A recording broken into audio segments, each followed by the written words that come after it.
What is the Apocrypha? Welcome to Bible on the Go with Dr. Dan. The Apocrypha, which means hidden, is a collection of books that were in the Septuagint Old Testament. That is, the Old Testament that was translated into Greek. But they were not in the Hebrew manuscripts. Rather, the Septuagint held a history of the faith of Jewish people who withstood severe persecution from the Hellenization of the Greeks from the 3rd century BC to the 1st century AD. These books historically cover the time between Malachi and Matthew.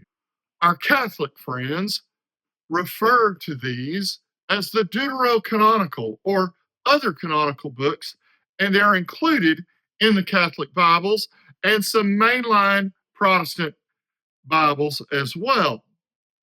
Why then is it not in the Protestant canon? Well, there's a whole lot of reasons, but historically it's because of tradition. But of course, it can be boiled down to two people. I consulted with a couple of scholars that I work for and work with, and they helped me to understand that really it could be boiled down to just these two people. Jerome, who is known for translating the books of the Bible from the Hebrew and the Greek into Latin, called the Latin Vulgate, wanted only the books written in Hebrew in his Bible that he translated. Augustine, on the other hand, wanted the books that were in the Septuagint, which included the Apocrypha. Now, they are readily available to read, and are they useful? Yes, they're useful, and yes, they're meaningful. In fact, Protestants even read the Apocrypha because of all that can be learned about the intertestamental period. Oh, the Apocrypha is valuable. Now, of course, it's not in a lot of Protestant Bibles, but for example, the Revised Standard Version and the New Revised Standard Version has it in their Bibles. In fact, in the digital Bible software that I use, it's recommended that for your primary Bible, you choose, a favorite like the NET or the CSB, but for an alternate text, you use the New Revised Standard Version because it contains the Apocrypha. And if you happen to click in a reference or a hyperlink that is apocryphal, you can click it and it opens up just like everything else. And I think that's amazing and it's cool. Now, there's a Bible that I used in my daily devotions for years that I just love because of the maps in it, because they're Oxford maps and they're amazing, but that's not what this video is about.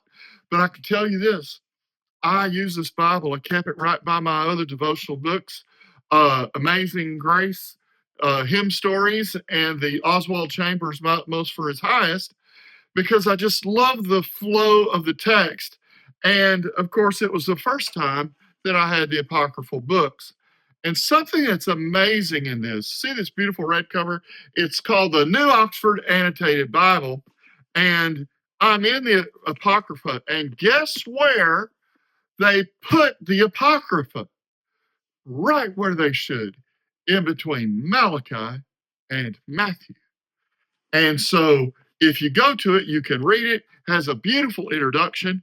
In fact, there are some of these books that are not in the Catholic and Greek Bibles, but they're in other traditions. And there's this nice little chart that shows you it. But I wanted to read you some of these books and see if you've heard of them, because we got like Tobit, Judith, Addition to Esther, Wisdom of Solomon, Ecclesiasticus, Baruch, Letter of Jeremiah, Addition to Daniel, First Maccabees, Second Maccabees, First Esdra, Prayer of Maccabees, Psalm, and third Maccabees, second Esdras, and fourth Maccabees.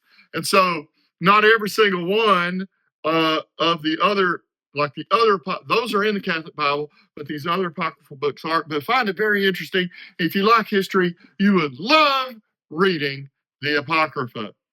Thanks for watching Bible on the Go with Dr. Dan. If you like these videos, one of the best things you can do is hit that button called subscribe. It doesn't cost a thing, and you only have to do it once. Praise God.